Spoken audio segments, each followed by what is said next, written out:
Jeff and Jeremy in the Morning podcast brought to you commercial free by another podcast. You've subscribed to ours, now subscribe to theirs. It's the SLO County Real Estate Podcast with Hal Swayze. When you're done with this, go listen to something that will actually enrich your life. California DRE 011111911. So I don't know how many times, and I'm sure it happens a lot to you because you drive the freeway a heck of a lot more than I do, getting from SLO to Paso every day and then, back and forth. But you go during the afternoon. I don't know what it is, but like driving out to the 5 cities when I lived in Arroyo Grande, I would always see people, and it was always like when we hit Shell Beach, normally where the traffic starts to bottle up around drive times because people are looking at the ocean. But looking down at their phone and literally just driving, looking at their phone. And I've seen people do this where they actually have the phone playing a TV show, a movie, maybe it's a YouTube video, and they stick it right on the dash. They have it mounted on their dash mount. Well, this is right where their speedometer is. Like they just rest it against that little plastic, where the speedometer is. It's ridiculous. Dude, what happened to the crackdown on distracted driving? If I could notice that, then a CHP officer could notice that. It's like that's so dangerous. It's like come on. They're obviously so distracted that they wouldn't even know that a police officer's pulling up next to them. Right. You look over, you see that they're watching a TV show while they're driving down the road. You pull their ass over. Like that's distracted driving, bro. Like the texting and driving is a scourge. Like, why did we go away from enforcing this? I don't understand. Because I think that it causes there's not campaigns for it. There's not anything that hey, texting and driving's bad. Now it's like, don't smoke weed and drive. Well, that should be a given. Yeah. Don't smoke weed, don't drink. Don't watch porn while you're driving. This guy in Ottawa, Canada, got pulled over after a police officer pulled up, looked over, saw that he was staring at his dash at a phone, and then the guy pulled up a little further and he was watching porn. Now, just before you ask, both hands were on the wheel, 10 and 2. But he still got pulled over. He got a ticket. Is that what you told the officer? He's like 10 and 2. I was 10 and 2 the whole time, man. Come on. 10 and 2. This is what scares me about these Teslas. You get perverts starting to buy these things. They're going to be going down the road doing things to themselves that they shouldn't even do in their own home. He got a $615 ticket and 3 points knocked off of his license. Of course, this happened in Canada. What's 3 points? I don't know. Whatever 3 points on their scale. I never understood the point system. We have a point system here, and I don't understand it. Nobody understands it. I guess I'm okay because I always go to traffic school, so they don't give me any points. I think you want 0 points. I think if you stagger it out, if you go 3 years in between tickets, you're fine. You're just going to traffic school every single time. I couldn't tell you last time I got a ticket. Oh, yeah, I could. It was before my daughter was born. That is 13 years ago. 13 years ago is the last time I got a ticket. You got that ticket for rolling that stop sign, but then they dropped it, right? No, because I didn't roll the stop sign. That's the thing. He went back and he looked at the video, and he didn't show up in court that day. He's like, I don't have the proof that I thought I had. Wait, you're telling me I used to work at a fish and chips restaurant in Long Beach. You're telling me that you didn't roll that stop sign, and he just made it positive. up? He just made it up. Yes, because now at the intersection they have changed the placement of the stop sign. I understand. I'm like the Michael Jordan of what is the street? You're more like the Martin Luther King of change. Of traffic stop changes, not Martin. What did Michael Jordan change? South Broad. I'm like the Michael Jordan. I'm like the Tiger Woods. No, you're like the Martin Luther King Jr. He brought change. Not that big of a change. This is stop signs, though. This is not like. Well, no, I realize it's the stop signs. It's the stop signs of change, not racism. I mean, it's just a stop sign. I know. Listen, I know there's a difference, but I'm just saying, people that make changes. And grace be to the Creator. All success be to the grace of God. Okay. On this, I'm not taking full credit for it. I'm just saying that I probably wasn't the only one that came up to that stop sign, came to a complete stop, and then went through it, and then got popped for it was entrapment, is what it was. It was full on entrapment. because people in that neighborhood complain about people driving down their street. And you know what would have saved you? In San Luis Obispo, the wet dream is to not have any streets. It's just to have bicycles and people pushing strollers. Bicycle paths with the funniest thing happened to me lights. on South Choro the other day. I was dropping a daughter's friend off. This is in the Anholm district. Oh yes, we live in the Anholm. I was still don't dropping know where a that daughter's. is. I don't know where that is. I guess It is that area that is, I guess north. I guess it's North Broad and North Choro, north of the freeway, on Choro, and it like connects up with Foothill. And there's like a Starbucks where it connects up, and then it connects to downtown. Oh, okay, all right. It used to be a pretty easy way to get into San Luis Obispo. Now it's nearly impossible because they put up a bunch of planters and bicycle lanes, and the residents that live in the houses there, they can't park in front of their So house it's west anymore. side. It's west side, northwest side. Yeah, I get so confused with SLO. I don't know if it. I know because I feel like this freeway one's north and south, but I know it doesn't. But it kind of does. But anyways, I get you. It runs right there. It runs east to west. So that's what makes it confusing. But I guess it would be north if that's the case. So anyways, North Choro. I'm driving down the street, and a fire engine comes up behind me, blaring its lights. The person in front of me comes to one of the ill-advised place stop signs that have to be on this street. And we can't get over because there's planter boxes, curbs, and a bicycle lane. The planter boxes, the curbs, and are protecting the bicyclists, which are non-existent in this instance because it's 37 degrees outside. And who wants to ride their bike downtown when it's 37 degrees outside? And the whole street was dedicated to bicycles anyways. You could have driven a bicycle down there, no problem. Anyways. The fire engine pulls up behind me and starts honking its horn like for me to move, but I can't move because the person in front of me freezes. They don't know what to do. They're at a stop sign, but they can't get off to the side. You ram them. Because there's a This planter is the one box time on the you get to curb. ram them. So then the fire engine, I hope somebody lived. I hope somebody didn't die as a result of this because they were too late getting there. Right. Because it was probably a paramedic call. You know, the they pull out the ladder truck just for flat tires now. They're Right. like, oh, Right. someone's just got a flat tire. Exactly. We got to go get the ladder truck. So what happened was they needed to turn left, but the fire truck was too long to turn left. So he gets he starts explaining this on the PA. Okay, black minivan. Pull up into the intersection and pull over to the right. So the person in front of me pulls into the intersection, pulls to the right, pulls into the bicycle lane, gets trapped in the bicycle lane and the planters and the curb. Nice. I pull up behind them. They can't go anywhere. Then the fire engine doesn't care at that point because it's going to save somebody's life. Right. Takes a left. And it's like, okay, you guys deal with whatever you guys deal fix with. a flat. So then I had to back into the intersection. Cars have come up behind me at this point. And then this guy's got to back up out of the bicycle lane.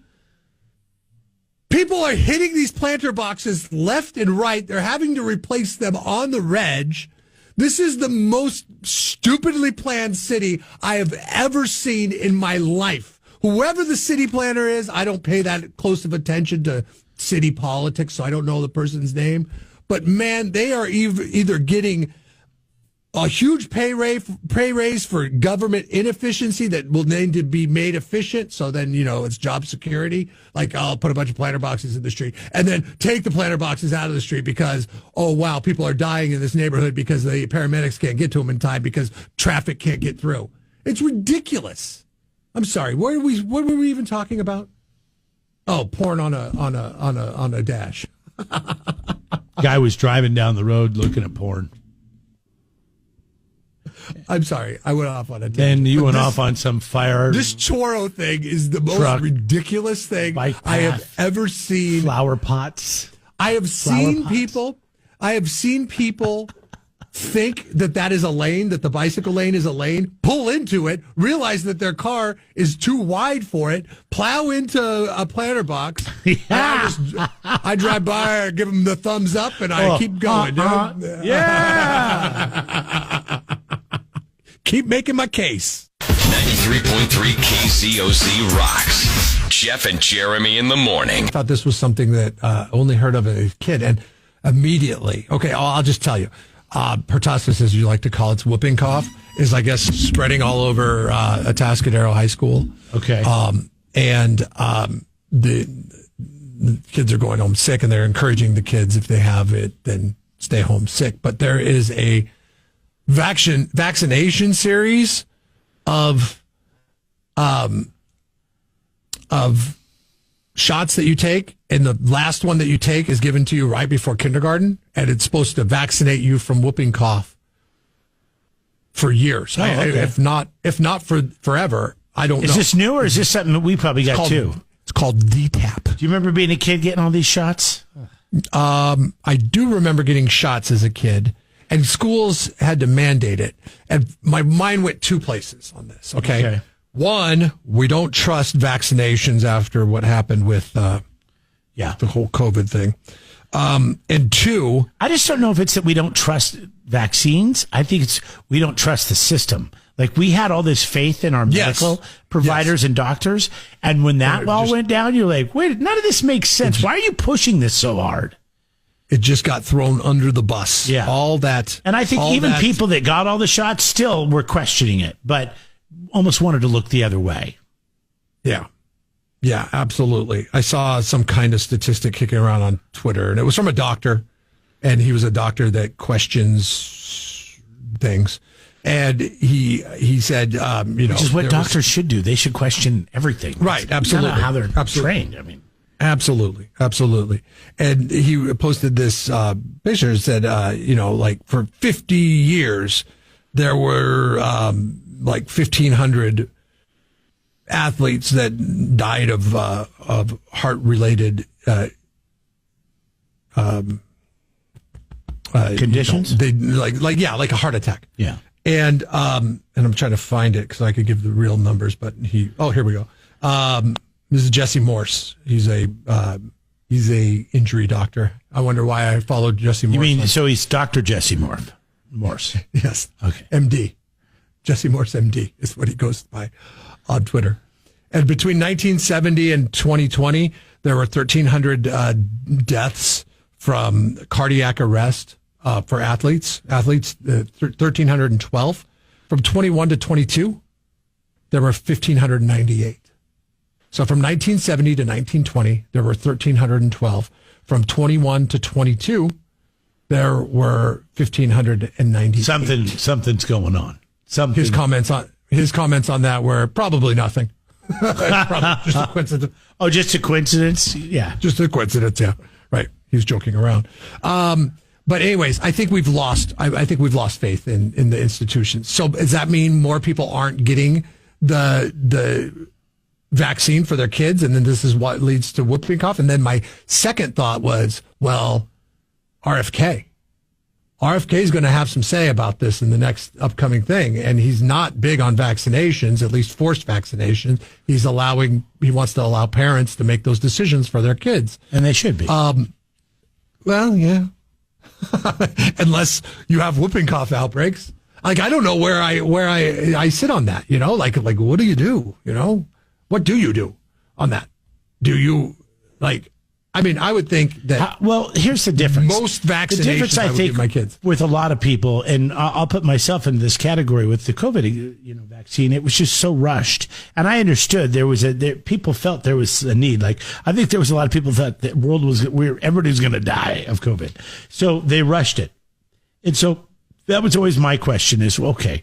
Well, the other vaccines that I get all the time these have been around for decades. It's like medication. If you go to the doctor.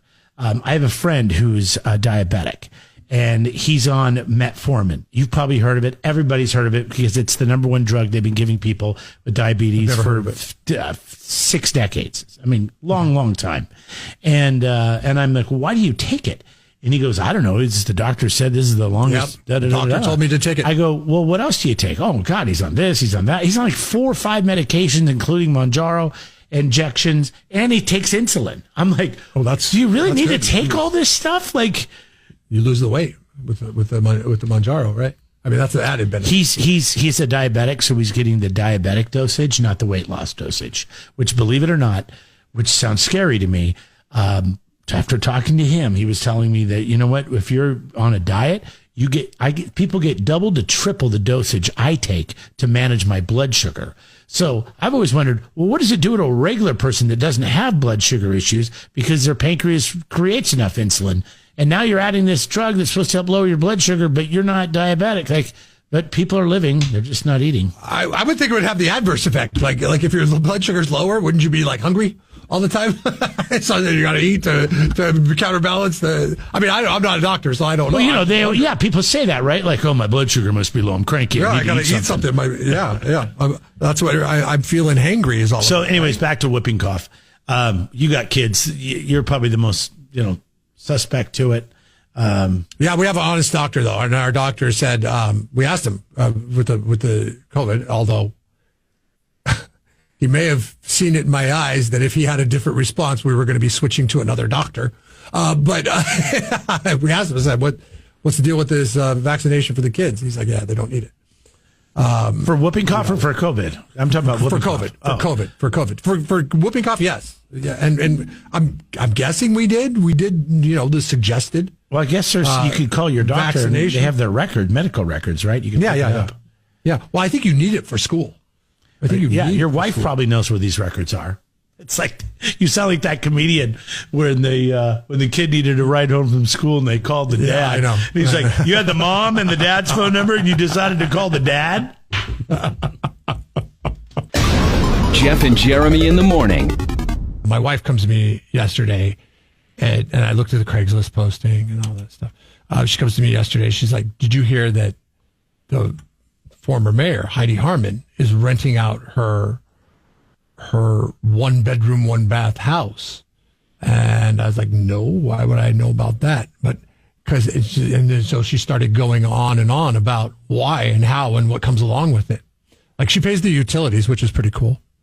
Wait, isn't she on the board of some electric thing? I wonder if she gets like a bonus for paying. Is it like a tax write-off or something like that? Like, oh, I'll pay the utilities. Don't worry about it. Because they're already paid. Wink, wink. Here's another I know a guy. Conspiracy theory from Jeff. All the way down to Heidi Harmon's. Utilities? What utilities included in the rent? I don't need to pay the electric. I don't need to pay the water. Gas? Forget about it. It's not allowed. She stepped down from her job, remember? Because she was going to go work for that electric company. Yeah.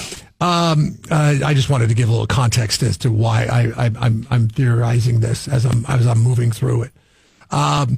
It's offered as a month-to-month lease, which is nice, but it's fully furnished. Okay. Fully furnished with all her furnishings. Oh, okay. All of her stuff, which is very... Even those little clips of flowers she'd put in her hair? You think if you click on you have a collection of those you can wear? If you click on the link at the KZOZ poll question, you could see how eclectic it is, thanks to our good friends at Cal Coast News and Karen Veely. And I knew Karen was sniffing around in here somewhere. I could smell Karen. So this is a 1-bedroom, 1-bath, 700 square foot house. There's a room in this house that it's got like a statue of like Buddha or something. I don't know. Okay. Praying on a table with a bunch of candles around it. This is part of the furnishing that you cannot get around. You have to pray. You can't put the Buddha in the closet while you stay there? No, I don't think so. And it's taking up like the whole living room. Yeah. So you can't use the living room. So you use the bath, the bedroom, and we could see this on the link at KZOZ.com. You can see this on the link at KZOZ.com. It is dining room has got all kinds of furnishings in it. So that's a good thing and a bad thing, right? That you don't have to bring your furnishing, bed, all that stuff. It's there. I don't know if this is like if it's a month-to-month lease, if she's trying to rent this out for like kind of skirt the Airbnb type thing. You know, like you can't rent it out like weekend to weekend because I think there's laws There's against fees and taxes and all that kind of stuff. That the city and but you can do it yeah. month to month on your own. Yeah, true. And get around those things because it's a month to month lease. Hey, you know, but this is the weird thing about it. Okay, how full of yourself are you to think that people will want to use the dresses that you wore? They're hanging out throughout this whole thing, and you can use them. Apparently, if you could fit according into to the them. article. So if they fit you, then you can borrow it. She's renting out her fully furnished and decorated home, which includes some of her iconic outfits hanging on the walls. So I guess you can't, I don't know. Can you use them? Can you not? They're just hanging on hangers. Can you wear them, or you have to pay like a deposit not to wear them, but they have to remain hanging? Because one of them's hanging on the damn shower curtain in the bathroom. Oh, wow. Like I would take a look at this and be like, no. We want to know how you feel about this on the KZOZ.com poll question. And it is, what do you think about former SLO Mayor Heidi Harmon renting out her house fully furnished, complete with her dresses? I think it's really cool. I think it's weird AF. And to each their own. Wants to be Portland so bad. Jeff and Jeremy in the Morning podcast brought to you commercial free by another podcast. You've subscribed to ours, now subscribe to theirs. It's the SLO County Real Estate Podcast with Hal Swayze. When you're done with this, go listen to something that will actually enrich your life. California DRE 011111911.